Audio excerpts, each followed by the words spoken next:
Hello and welcome to your astrological vibrations for Monday, January 30th, 2024 by Gaia Blooming. I am Mimi and our energy mantra for today is I decide and align my actions forward with that. Here we are, the penultimate day of 2024. We are here in the completion, and yet Capricorn is quite ambitious and we have a new moon. So we're making our 2025 intentions early.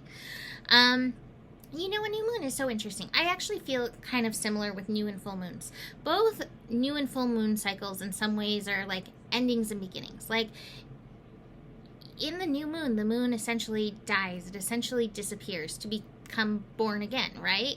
And as it's born again, as the sun and the moon move forward together, those energies are really strong and help us align our intentions, right? But a full moon also brings us, to the completion of the cycle, and where we start a winding down of the cycle. So like there's a kind of a synergy and a similar energy, but a new moon is definitely where seeds are planted, intentions are planted, and even though this is almost the last day of the year, I think it's a powerful time to do that because Capricorn is where manifestation really happens. Capricorn really is the sign of manifestation. What I feel like is Capricorn is where we connect to our purpose and align our energies, physical and spiritual, with what that purpose is.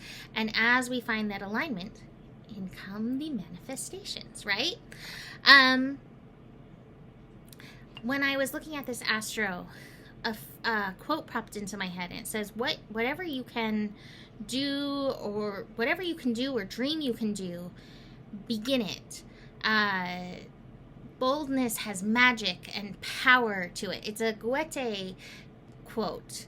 I think I'm saying his name right, but I don't know. But like, do it. Like, trust in that. Now, I know we have Mars retrograde, which doesn't throw a lot of power behind like the doing it, but I do feel like it's a really powerful time to make heartfelt decisions that we can start working our inner alignment to match with outer energy, outer movement later this year.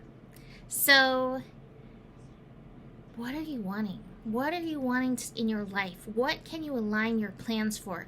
And align whatever actions you are taking now with it. That's what this new moon is asking us. It's like trying to organize us for 2025. Thank you, Capricorn. It's like, let's just get this figured out.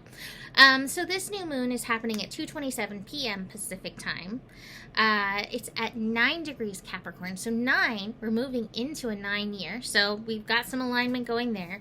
And 9s again have that ending and new beginning quality to it. So again, thank you, Capricorn, for preparing us early with this. The Sabian symbol for this is an angel carrying a harp. And I will tell you that my first thought when I saw the Sabian symbol for it was like, is that what's on top of the Mormon churches? But I think it's an angel with a horn that's on top of the Mormon churches. So don't worry, it's not that. But allegedly, what the Sabian symbol means is it's pointing to the divinity within all of us.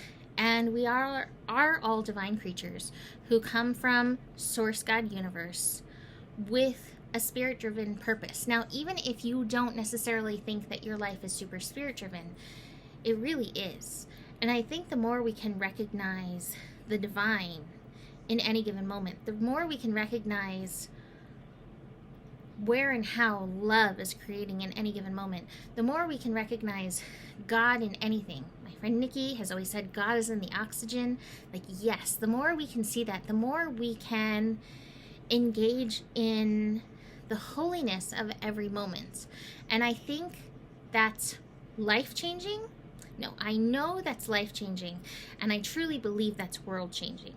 And so this new moon energy is kind of helping us with that. Like, even if you decide, I'm going to treat each moment as holy, I'm going to treat myself as divine, I'm going to trust that each moment I'm aligning in purpose on purpose.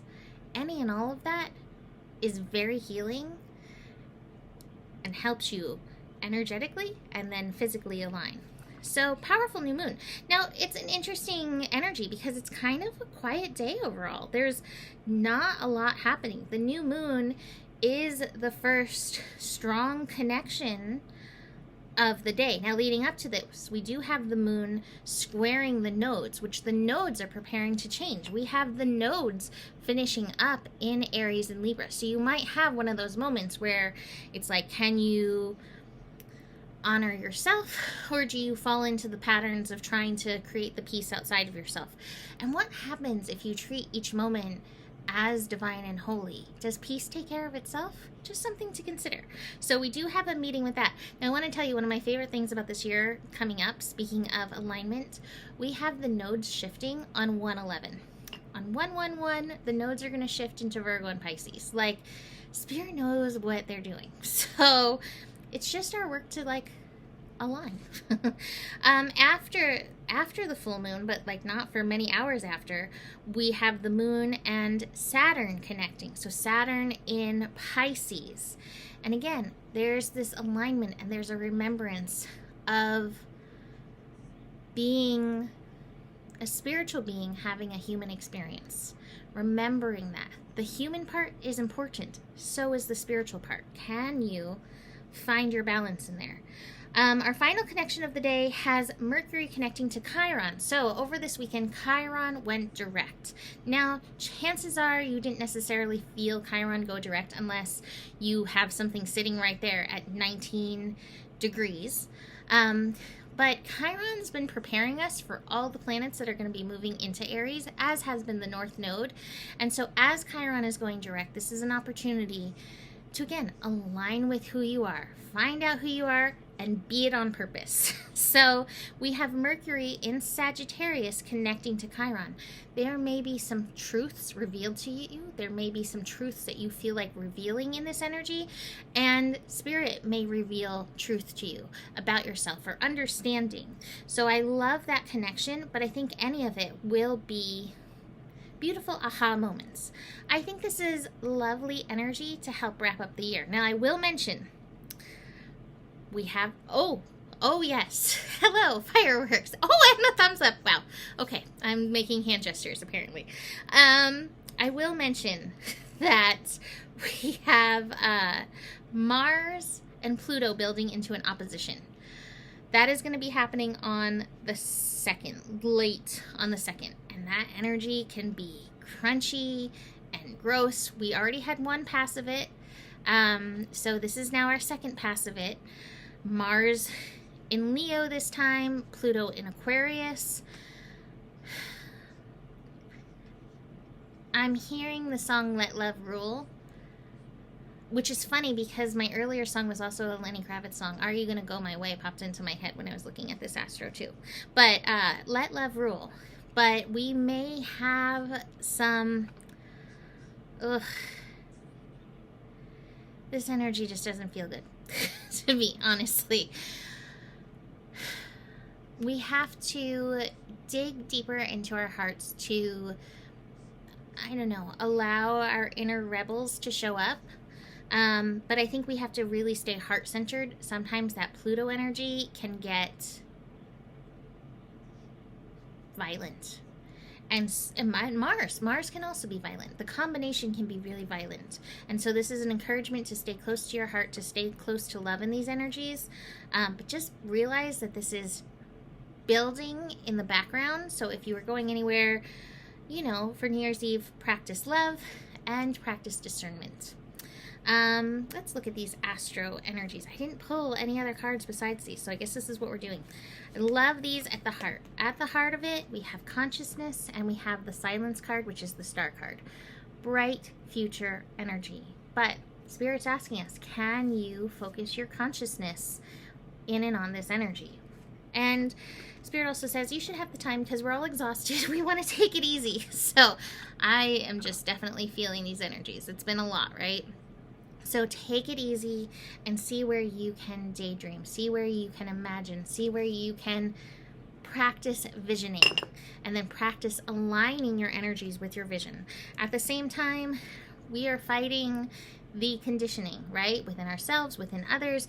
And the Capricorn conditioning really can be very alluring because it looks good. So watch for where you get caught up in conditioning, where you get caught up in the shoulds, where you get caught up in society stuff. I really did think that I had the shouldy card, but I don't see it in here, so I guess I imagined it. We also have that fighting card, and like I said, that building in the background can definitely do that. How can you let love rule? This is not about creating the peace outside of yourself, Libra energy. This is about creating the peace within yourself and letting that peace be expansive. So keep that in mind. Let love rule. And here we go. We still have, we still have 1 day left before we embark on the 2025 energies. So I'm going to leave this here for today. You can book a reading with me. Email me, mimiclark@gmail.com. And the better it gets, the better it gets. There's more than enough love in the world for you. You have the power, and remember who you are, for you are the solution. Namaste.